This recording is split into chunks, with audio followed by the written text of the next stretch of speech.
할렐루야. 할렐루야. 우리 옆에 분들과 서로 문안할까요? 주님의 이름으로 사랑하고 축복합니다. 그리고 이렇게 문안했으면 좋겠어요. 오늘 가지고 온 기도의 제목들이 응답되기를 바랍니다.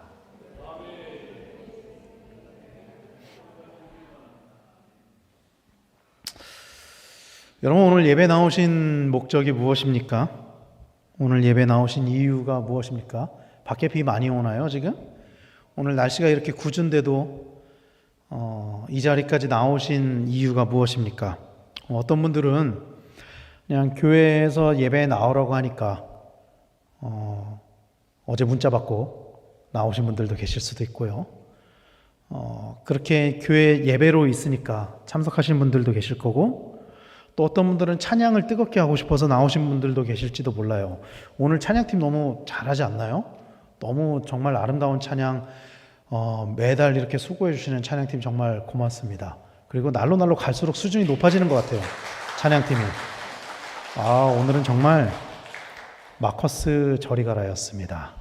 예, 오늘 정말 아주 너무 좋았습니다, 찬양. 찬양을 뜨겁게 하고 싶은 그런 마음을 가지고 나오신 분들도 계실 거고, 또 그 중에는 특별한 기도의 제목이 있어서 나오신 분들도 계실지도 몰라요. 집중적으로 기도를 하고 싶어서. 저는 오늘 기도의 응답에 관해서 함께 말씀을 나누려고 합니다. 여러분들과 함께. 성경은 우리에게 기도하라고 말씀하고 있습니다. 성경은 일관되게 우리로 기도하라고 말씀하고 있어요. 데살로니가전서 5장 17절 말씀에 우리가 너무나도 잘 아는 말씀이죠. 쉬지 말고 기도하라. 이렇게 말씀하고 있습니다. 또 마태복음 26장 41절에도 시험에 들지 않게 깨어 기도하라. 마음에는 원이로되 육신이 약하도다 하시고, 성경은 끊임없이 우리에게 기도하라고 말씀하고 있습니다. 어떠한 상황 환경 속에서도 기도하라고 말씀하고 있습니다. 그리고 그 기도를 하면 어떻게 되느냐, 이렇게 약속하고 있습니다. 마태복음 7장 7절 말씀, 8절 말씀입니다. 같이 읽겠습니다. 시작. 구하라, 그리하면 너희에게 주실 것이요, 찾으라, 그리하면 찾아낼 것이요, 문을 두드리라, 그리하면 너희에게 열릴 것이니, 구하는 이마다 받을 것이요, 찾는 이는 찾아낼 것이요, 두드리는 이에게는 열릴 것이니라. 아멘. 이렇게 말씀하고 있어요. 구하는 이마다 받을 것이고, 찾는 이는 찾아낼 것이고, 두드리는 이에게는 열릴 것이다. 자, 흐름이 아주 좋죠? 기도하라고 했고, 그렇게 기도하면 구하는 이는 받고, 찾는 이는 찾고, 두드리는 이에게는 열릴 것이다. 그리고 그렇게 주시는 것이 그러면 결국엔 어떤 것이냐? 마태복음 7장 11절 말씀에는 이렇게 말씀하고 있습니다. 같이 읽겠습니다. 시작. 너희가 악한 자라도 좋은 것으로 자식에게 줄 줄 알거든 하물며 하늘에 계신 너희 아버지께서 구하는 자에게 좋은 것으로 주시지 않겠느냐. 구하는 자에게 좋은 것으로 주시지 않겠느냐. 구하라, 그리하면 너에게 주실 것이요. 근데 그 주시는 것이 뭐라고요? 좋은 것. 좋은 것. 구하는 자에게 좋은 것으로. 하나님은 우리에게 가장 좋은 것으로 주신다라고 성경은 약속하고 있습니다. 자, 오늘 설교 끝. 됐죠? 여기까지 들으면 너무 좋겠죠? 하나님이 우리에게 좋은 것으로 주시는 것. 그런데 문제는 그것이 정말 좋은 것이냐 하는 거예요. 분명히 성경은 우리에게 이렇게 약속하거든요. 구하는 자에겐 주실 것이고, 그 구하는 자에게 하나님이 좋은 것으로 주실 거다. 너희도 너희 자식에게 좋은 것으로 주는데 하물며 하늘에 계신 하나님, 그 하나님이 너에게 나쁜 걸 주겠느냐? 가장 좋은 것으로 주시지 않겠느냐? 누구나 기도 응답을 바랍니다. 여기 계신 분들 중에 나는 기도 응답되기를 원하지 않습니다 하는 분 계시면 발을 들어주십시오. 조용히. 계신가요 혹시? 아마 아무도 없을 거예요. 모두가 다 기도의 제목이 있고 다 그 기도가 응답되기를 바라죠. 그런데 그 기도 응답은 전적으로 내가 원하는 대로 이루어지는 것. 대부분의 기도 응답을 어떻게 이해를 하냐면요, 내가 원하는 대로 이루어지는 것. 여러분, 기도를 하시면서 내가 원하는 대로 이루어지는 것을 경험해 보신 적이 있으십니까? 그런 경험이 혹시 있으신가요? 그러니까 소위 우리가 이야기하는 기도 응답을 받으신 적이 있으신가요? 아무도 없으세요? 기도 응답 받으신 적? 저는 꽤 많거든요. 그런데 제가 생각하기에는 대체적으로 뭐 일반화 시킬 수는 없지만 제 경험상, 그리고 제가 이제 목회를 하면서 여러분들을 보면은 대체적으로 이 기도 응답은 예수님을 처음 믿을 때 많이 주어지는 것 같아요. 제가 느끼기에는 처음 예수님을 믿은 사람들, 그래서 막 응답되는 것이 신기해가지고 처음 나오신 분들이 이렇게 기도했더니 응답되었어요, 이런 것들. 그런데 그런 분들도 믿음 생활이 길어지면 길어질수록 기도의 응답률이 점점 떨어지는 것 같아요. 시간이 지나면 지날수록 믿음은 이렇게 자라가거든요, 대체로. 근데 갈수록 기도의 응답률은 점점 떨어져요. 왜 그럴까요? 제가 이걸 고민을 해봤어요. 제가 내린 결론은 이런 거예요. 아마도 처음 예수님을 믿었을 때 하는 그 기도가 순수한 기도이기 때문이 아닐까. 그래서 어린아이들의 기도가 잘 응답이 되죠. 순수한 기도이기 때문에. 근데 그것만은 아닌 것 같아요. 어쩌면은 내가 원하는 대로 응답되지 않아도 그것을 견딜 수 있는 힘이 생기기 때문에 하나님이 그런 응답의 성공률을 점점 낮춰가시는 게 아닐까? 그런데 더 근본적으로는 하나님의 기도 응답을 우리가 오해하고 있는 것은 아닐까? 그런 마음이 들었어요. 제가 요즘에 이렇게 좀 거룩하게 사는지 모르겠는데 요즘 인스타그램 그 알고리즘에 막 그 찬양, 기도 이런 게 엄청 떠요. 요즘에 제가 막 뜨는데 그중에 제가 정말 은혜를 받은 게 있어요. 어떤 분이 하신 말씀에 제가 큰 은혜를 받았거든요.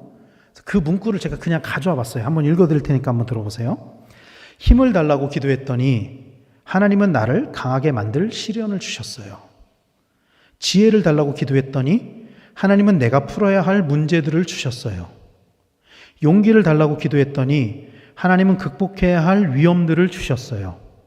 사랑을 달라고 기도했더니 하나님은 도와야 할 상처받은 사람들을 보내주셨어요. 내 기도는 모두 응답되었어요.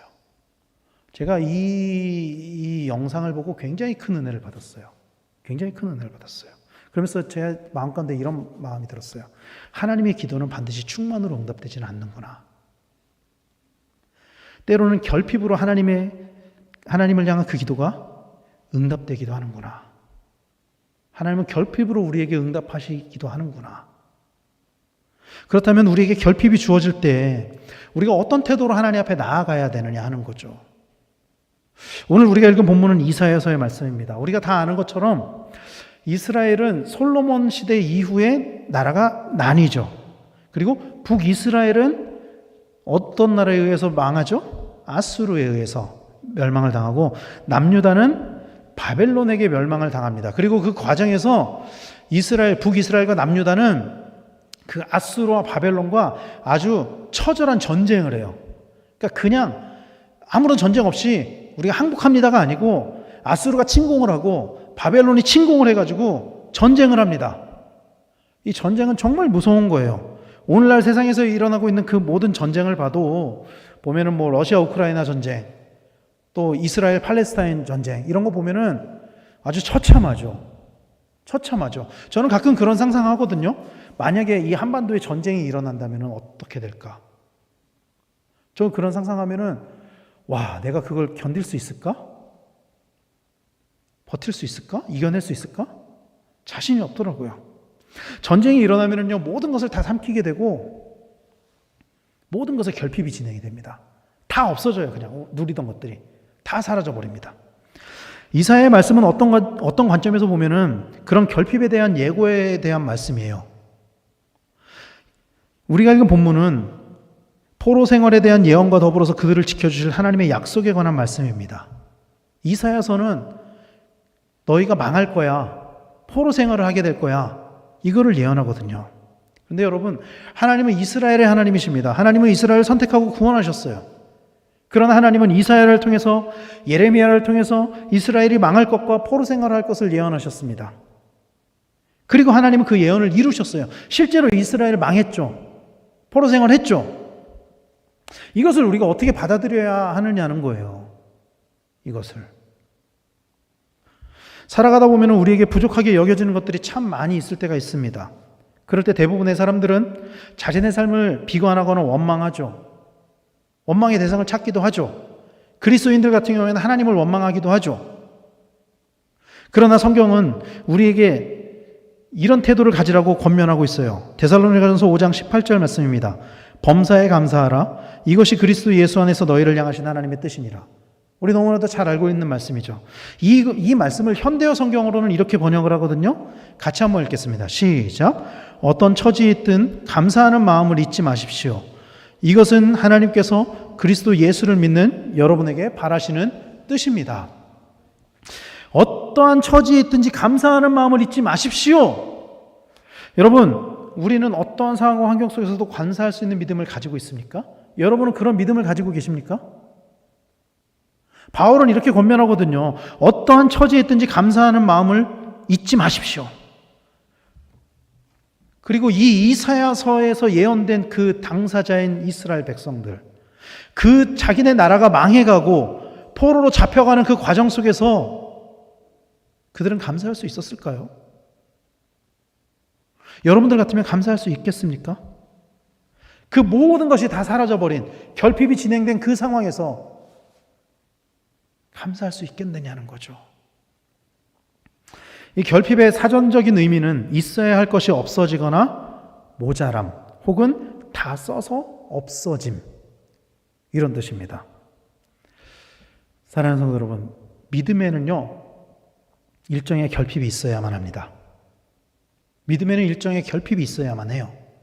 만약에 모든 것이 원하는 대로 다 이루어진다면 대부분의 그리스도인들은 하나님을 떠나갈 것입니다.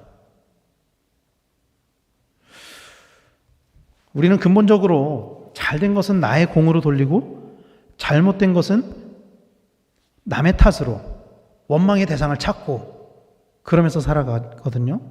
그래서 우리에게 주어진 것들이 하나님의 은혜라는 것을 잊을 때가 참 많아요. 우리가 바라보는 것은 우리에게 주어진 그 하나님의 은혜가 아니라 나에게 주어지지 않은 그 결핍. 그것 때문에 때로는 성경에서는 어떠한 상황과 환경 속에서도 감사하라고 말씀하고 있지만 감사하기보다는 원망을 하면서 살아가고 있는 것은 아니냐는 거죠.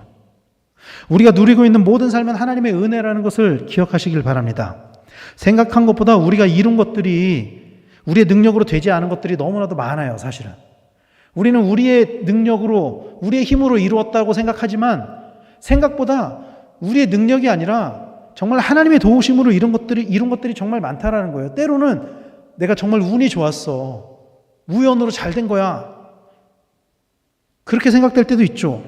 그러나 그 모든 것들이 다 하나님의 은혜라는 것을 믿으시길 바랍니다. 하나님께서 도우셨기 때문에 우리가 이만큼 올 수 있고 우리가 이만큼 성취할 수 있었다는 거죠.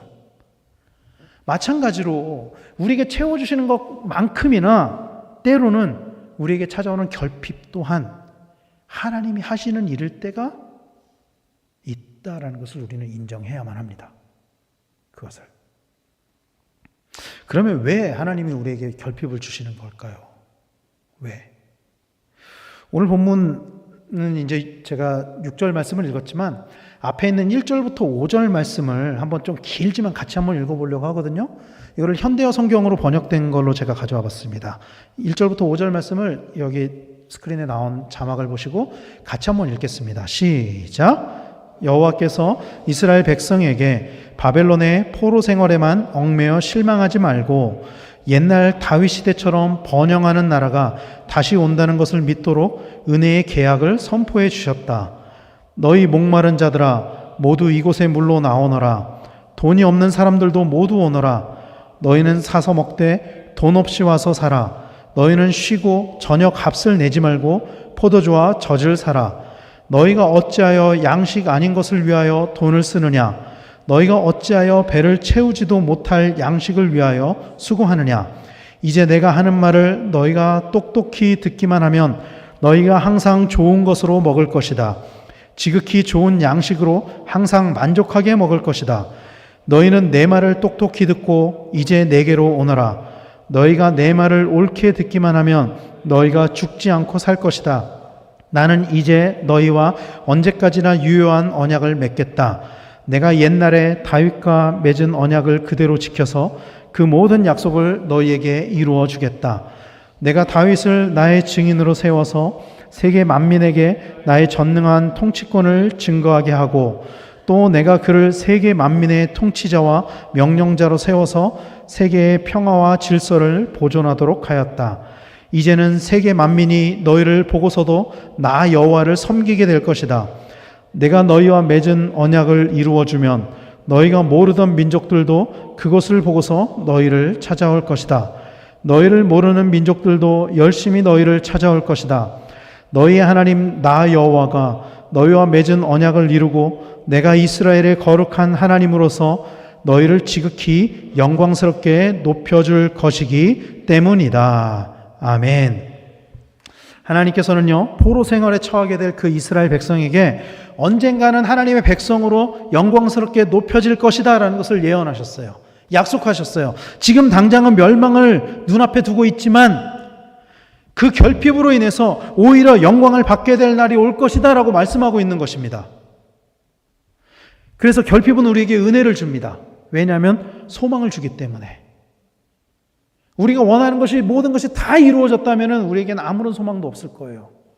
그러나 하나님이 우리에게 결핍이라는 은혜를 주셨기 때문에 우리는 소망을 가질 수 있습니다. 우리에게 여전히 완전한 만족이 없는 것은 우리로 하여금 믿음을 성장하게 만들어줍니다. 그리고 우리가 기억해야 하는 것은 궁극적으로는 하나님이 우리에게 주신 모든 상황에 만족하며 감사할 수 있어야 한다는 거예요. 거기까지 우리가 성장해 나가야 한다는 것입니다.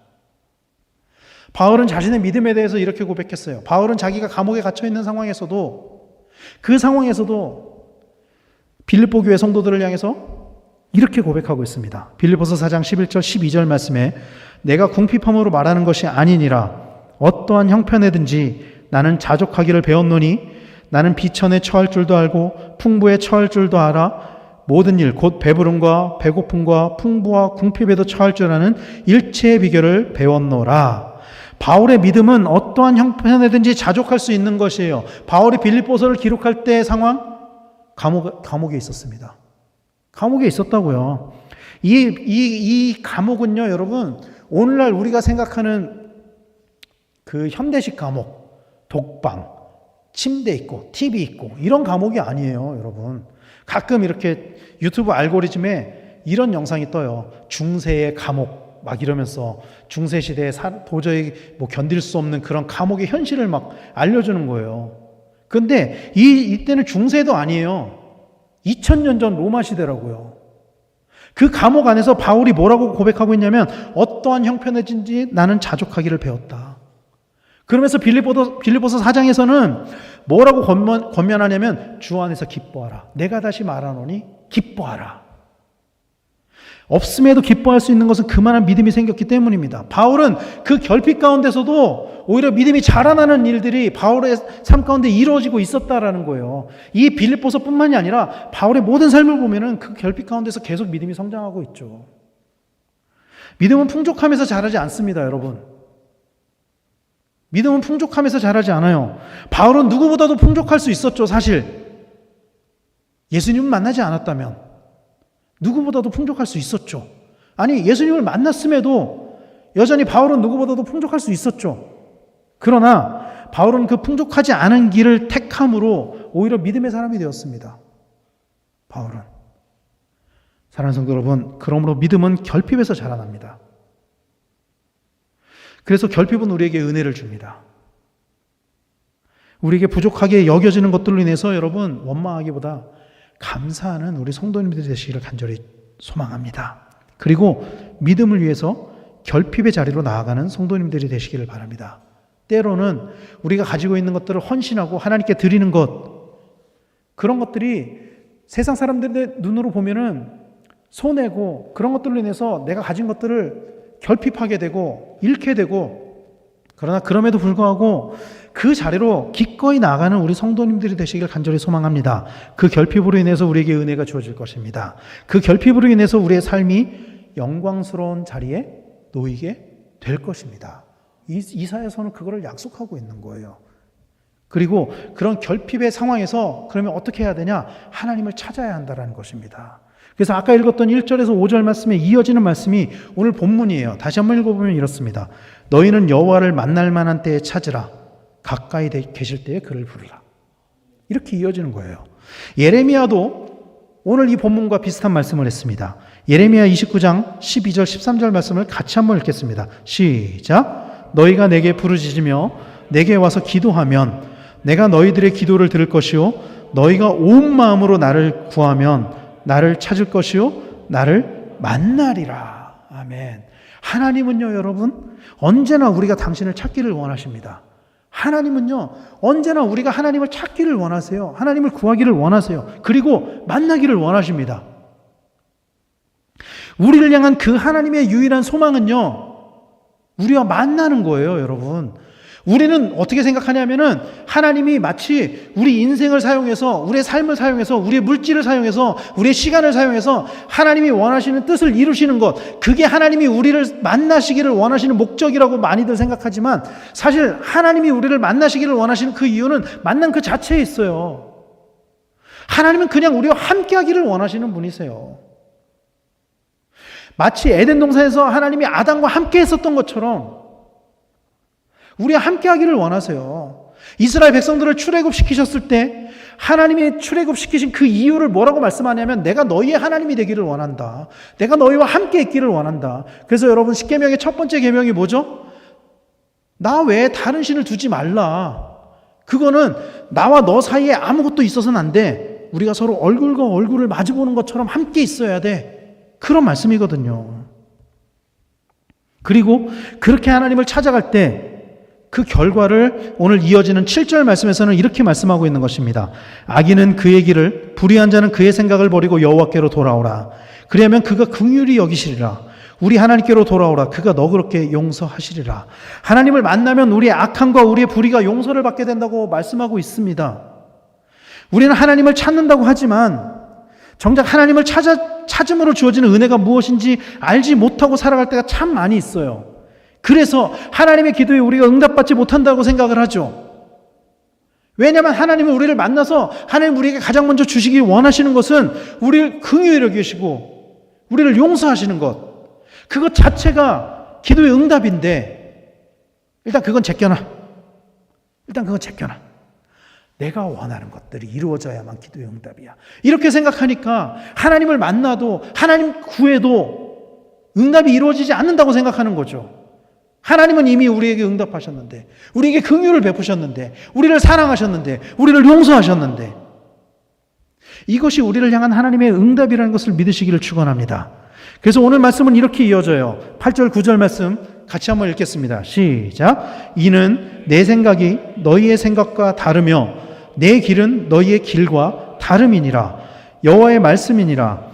이는 하늘이 땅보다 높음 같이 내 길은 너희의 길보다 높으며 내 생각은 너희의 생각보다 높음이니라. 아멘. 분명 오늘 본문에서는 하나님을 찾으라고, 하나님을 부르라고 말씀하고 있습니다. 그렇죠? 그러나 그 하나님을 찾은 결과가, 부른 결과가 우리의 생각과 다르다.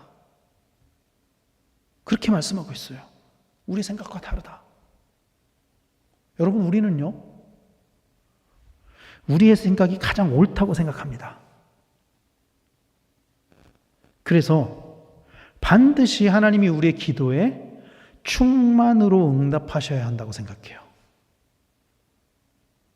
왜냐하면 우리가 구하는 것이 최선이라고 생각합니다. 하나님, 이렇게 해주셔야 돼요. 이게 나에게 최선이에요. 우리 딱 그걸 규정하고 기도한다고요. 딱 정해놓고 구한다고요. 하나님, 이렇게 돼야 됩니다. 이게 저한테 최선입니다. 그런데 하나님께서 이렇게 말씀하시는 거예요. 너희의 생각과 나의 생각은 달라. 네 생각과 내 생각은 달라. 하나님은 우리가 감히 상상도 못할 정도로 높은 곳에서 우리를 바라보시기 때문에 우리와 다른 생각을 가지시는 거죠. 이 비유가 적당한지는 모르겠지만 마치 어린아이가 부모의 뜻을 다 이해할 수 없듯이 우리는 하나님의 생각을 다 알 수가 없다라는 것입니다. 그러나 분명한 것은 그렇게 우리에게 응답하신 것이 최선의 것이라는 것을 믿으시길 바랍니다. 저는요, 제 이야기를 잠깐 하면은 저는 2017년에 제가 이전에 섬기던 교회에서 나오게 되었습니다. 뭐 여러 가지 과정이 있었지만 그 과정은 다 뭐 차치하고 제가 나오게 되었을 때 그때 제 마음에 어떤 마음이었냐면은 이게 하나님의 뜻이야. 나는 확실한 응답을 받았어. 그런 확신을 가지고 교회에서 나오게 됐어요. 그리고 DTS를 가게 됐어요. 훈련을 받으러 가게 됐어요. 그런데 그때 제 마음이 어떤 마음이었냐면은 그래, 하나님이 나에게 이제 확실한 길을 인도해 주시는구나. 이건 정말 확실한 하나님의 응답이야. 그럴 수밖에 없었어요. 왜냐하면 제가 그때 3주간 밤마다 교회 가가지고 교회에서 늦게까지 기도하고 교회 의자에 앉아서 쪽잠 자고 새벽 기도까지 드리고 그걸 3주간 제가 하고 있었거든요. 그때 응답을 주신 거거든요. 그러니까 이건 정말 하나님 뜻이야. 그래서 내가 정말 하나님이 인도하신 대로 갔다 오면 그래, 내가 이렇게 인도해달라고 했으니까 하나님이 정말로 갔다 오면 내 길을 활짝 열어주실 거야.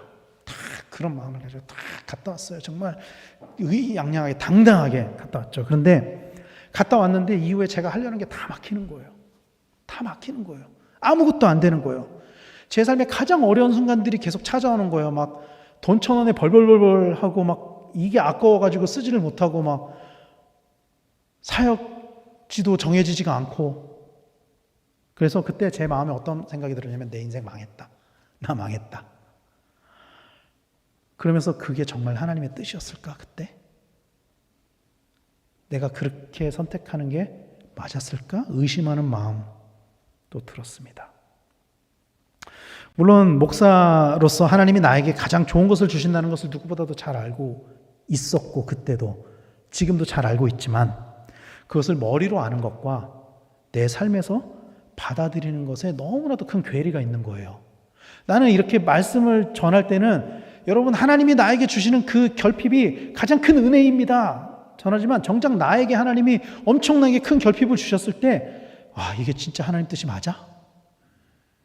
그 괴리가 있었던 거예요. 제 삶 가운데도. 그리고 저 솔직히 말씀드리면 지금 이 순간에도 그때 그게 하나님의 뜻이 맞았을까? 라고 질문을 던질 때가 종종 있어요. 그리고 여전히 그때 하나님이 그렇게 하신 이유를 다 알 수가 없어요. 저는 여전히. 그러나 그럼에도 불구하고 그것이 하나님의 가장 선하신 계획이라는 것을 저는 믿습니다. 더 정확히는 믿으려고 노력해요. 믿으려고 노력합니다. 저는 내 마음에 있는 의심을 버리고 오직 하나님의 응답에 순종하려고 노력합니다. 왜냐하면 그것이 가장 좋은 하나님의 계획이라는 것을 알기 때문이에요. 저는 알기 때문이에요. 그것을 알아요. 비록 내 생각에는 초라하고 작고 부족한 상황이 되고 결핍의 상황이 주어진다고 해도 그것이 하나님의 최선이라는 것을 알고 있습니다. 왜냐하면 그 이전에도 결핍을 통해서 하나님이 일을 이루시는 것을 여러 번 경험을 했거든요. 이미 내 뜻대로 되지 않았는데 오히려 하나님이 인도하시는 것을 여러 번 경험했거든요. 그래서 하나님이 나에게 가장 좋은 것으로 주신다는 것을 저는 믿습니다. 알고 있습니다. 때로는 결핍이 주어진다고 해도 그것이 하나님이 나에게 줄 수 있는 최선의 것이라는 것을 저는 믿는다고요. 하나님이 우리에게 결핍을 주셨다면 그것이 가장 선한 하나님의 뜻이고 가장 큰 하나님의 은혜라는 것을 믿으시길 축원합니다. 왜냐하면 그것이 하나님의 긍휼이고 사랑이기 때문이에요. 그것이.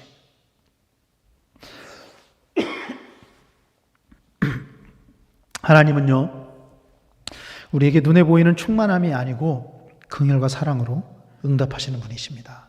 믿으시길 바랍니다. 그런 하나님에 대해서 바울은 이렇게 고백했어요. 고린도후서 12장 9절을 함께 읽겠습니다. 시작.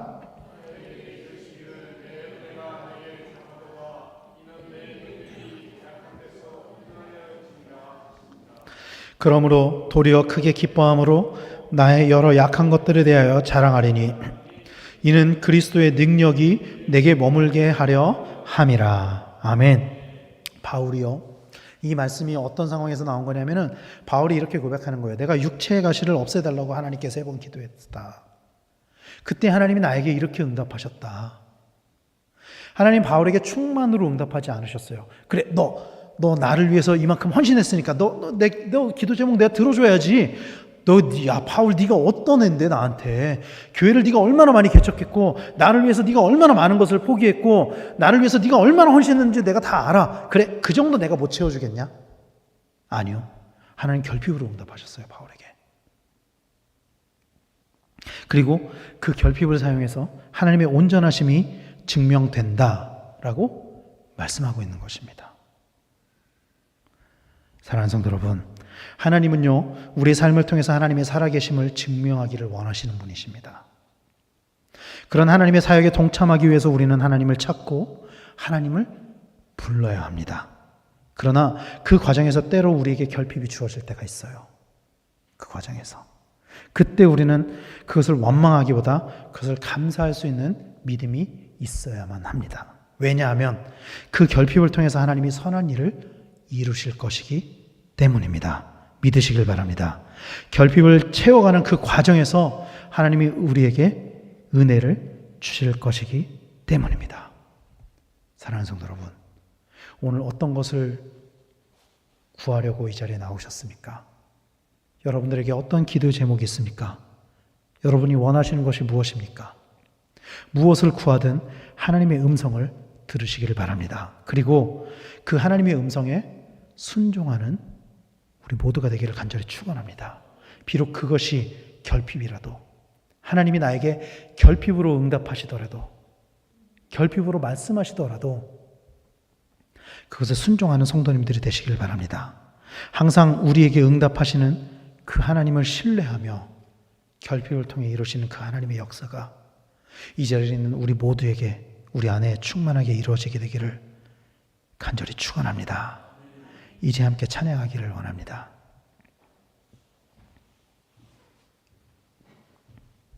여러분, 하나님은요, 부족한 우리를 사용하십니다. 때로는요, 어쩌면 우리에게 일부러 부족함을 주시기도 하세요, 하나님이. 아니, 사실 우리 모두를 부족하게 만드셨죠. 우리 중에 완전한 사람이 누가 있습니까? 스스로 완전하다고 하지만 사실 완전하지 않죠. 그러나 우리의 그 부족함 또한 하나님의 은혜라는 것을 믿으시기를 바랍니다. 하나님은 은혜로 우리를 부르시고 우리를 완전하게 인도하시는 분이십니다. 우리의 연약함을 사용하시는 그 하나님, 그 주님을 찬양하고 그 주님 앞에 기도하며 나가기를 소원합니다. 우리의 결핍을 통해 완전을 이루어 가시는 주님을 찬양하고 기도하기를 소원합니다.